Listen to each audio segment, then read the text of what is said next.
frontal radiograph demonstrates bilateral calcified diaphragmatic and chest wall plaques. Proper term is asbestos exposure and not asbestosis, which refers to interstitial lung disease only. Pulmonary fibrosis. This CXR shows a reticular pattern of increased interstitial lung markings in the peripheries of both lungs, worst at the lung bases. There is also some evidence of volume loss. The right fifth anterior rib bisects the diaphragm, usually the sixth or seventh does this. HRCT would better assess the severity of the fibrosis.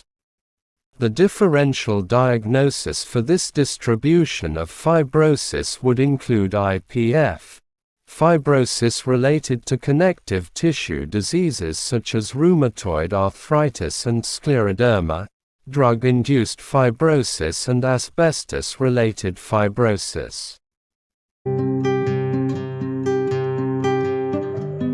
Massive pleural effusion. In this example, there is complete whiteout of the right hemithorax.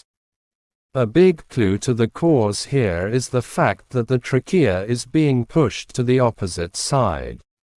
In this setting, a massive pleural effusion is the most likely cause, although a huge lung mass could also potentially have this appearance.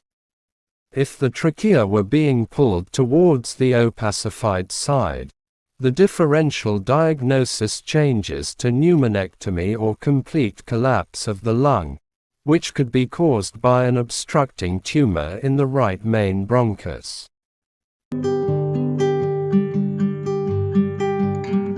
There is a mass-like area of increased airspace shadowing in the right upper zone, in continuity with the mediastinum. The right upper lobe bronchus is visualized running through it. The horizontal fissure appears more prominent than normal. The pleural spaces are clear. The left side appears normal. Lateral interpretation. The opacification more clearly abuts the horizontal fissure and sits in the posterior segment of the right upper lobe. This is pneumonia affecting the right upper lobe, posterior segment.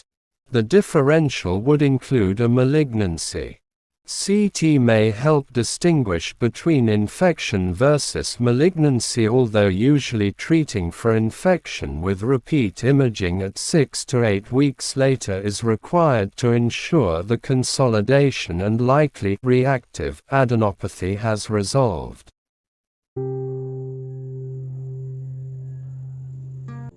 This X-ray is normal.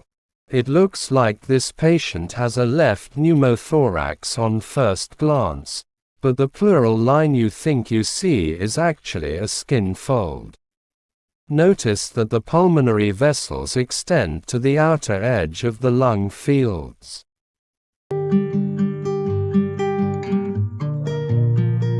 This patient has Chilaiditi syndrome. In this syndrome, the colon is positioned between the liver and the diaphragm, which can appear as free air under the diaphragm. Notice the rugal folds. This helps differentiate bowel containing gas from free air.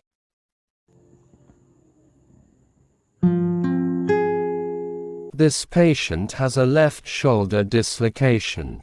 The humeral head is displaced from the glenoid of the scapula. This patient has pneumomediastinum. Air appears as curvilinear lucencies outlining the mediastinum. Note the continuous diaphragm sign. The entire diaphragm is visualized as air in the mediastinum separates the heart and the superior surface of the diaphragm.